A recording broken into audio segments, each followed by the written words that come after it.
Alors rapidement, donc voyons un certain nombre de propriétés d'une onde. Donc si on prend une corde, au début de cette corde, donc je place une membrane ou une lame vibrante, donc elle vibre à l'origine. Donc ça c'est une vibration, donc la vibration à l'origine, donc je l'écris S de 0 et de t, est égal à A sinus oméga t. Voilà. Lors de la propagation de l'onde, donc, il va y avoir cette vibration qui va se propager tout au long de cette corde. Ce qui m'intéresse donc, c'est de retrouver l'état de l'onde à la position X et à l'instant T. Donc, ce qu'on peut dire que l'onde arrive à cet endroit en retard par rapport à l'origine d'un certain temps Tx. Ça, c'est dû à quoi? Le fait que l'onde n'est pas instantanée. Donc, elle va mettre un certain temps pour arriver à ce point. Ce que nous avons vu dans la première partie, si je prends ici un bouchon de liège, un deuxième bouchon de liège, donc lorsqu'il y a une onde qui se propage dans le milieu, donc elle touche le premier bouchon de liège, donc, et il va falloir attendre un certain temps t égale à x sur c pour atteindre le deuxième bouchon. Donc il y a un retard. Mais ce qu'on peut remarquer, le comportement de l'onde à cet endroit est exactement le même que le comportement de l'onde à cet endroit. C'est-à-dire en observant ce point et en observant après ce point, on ne voit pas de différence entre le comportement de l'onde à cet endroit ou le comportement de l'onde à cet endroit. La seule différence, c'est le retard. Donc, elle va arriver à cet endroit avec un retard Tx est égal à x sur c. Ce qu'on va écrire ici. Donc, l'état de l'onde à la position x à l'instant t est exactement le même que celui qu'elle avait à l'origine. Donc, S à l'origine, mais avec un temps t moins tx dans le passé.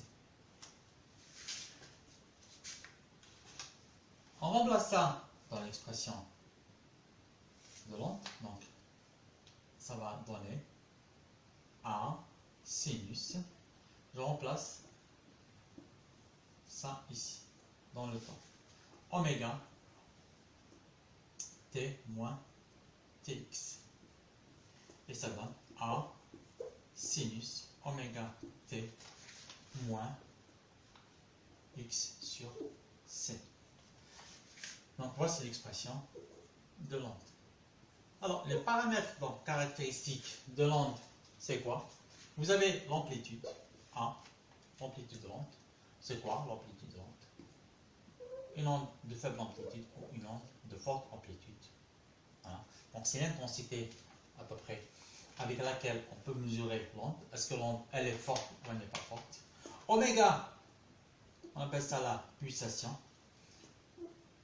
C'est 2π sur t. C'est une vitesse angulaire. Elle est mesurée en radians par seconde, son unité. Le t, c'est la période de l'onde. Généralement, dans la nature, les phénomènes ondulatoires ou les phénomènes de propagation d'ondes sont des phénomènes qui sont périodiques. Donc, ils possèdent une certaine période. C'est quoi? C'est le temps nécessaire pour retrouver l'état initial ici. Donc, c'est un mouvement ou c'est une dynamique ou c'est un comportement qui se répète dans le temps. Et on mesure le temps après lequel le phénomène se répète, une période. Donc, il y a une périodicité dans le comportement de l'onde. Qui dit périodicité temporelle dit aussi périodicité spatiale. Donc, voilà. Si je mesure cette distance-là, on trouve que exactement la même que cette distance. Exactement la même que cette distance. Donc, il y a une périodicité spatiale que j'appelle lambda, la longueur d'onde. Le lien entre les deux, c'est quand vous dites x est égal à v fois t. Lambda, la distance qui est parcourue pendant une période est égal à c fois t. La relation entre les deux, c'est la vitesse de propagation de l'onde qu'on appelle la célérité. Donc, on la différencie de la vitesse simple, le fait que c'est une onde. On l'appelle la célérité de l'onde. Bon, il y a des gens, où il y a des livres qui l'appellent tout simplement la vitesse de propagation de l'onde. Mais on préfère lui donner un caractère un peu spécial, la célérité de l'onde. Donc le lien entre les deux, c'est bien ça. On définit aussi un autre paramètre, la fréquence. C'est un nombre de répétitions qui s'opèrent pendant l'unité de temps, qui est une seconde. Donc c'est 1 sur t. Et elle se mesure en hertz. Voilà. Donc ça, c'est les différents paramètres qui définissent l'onde.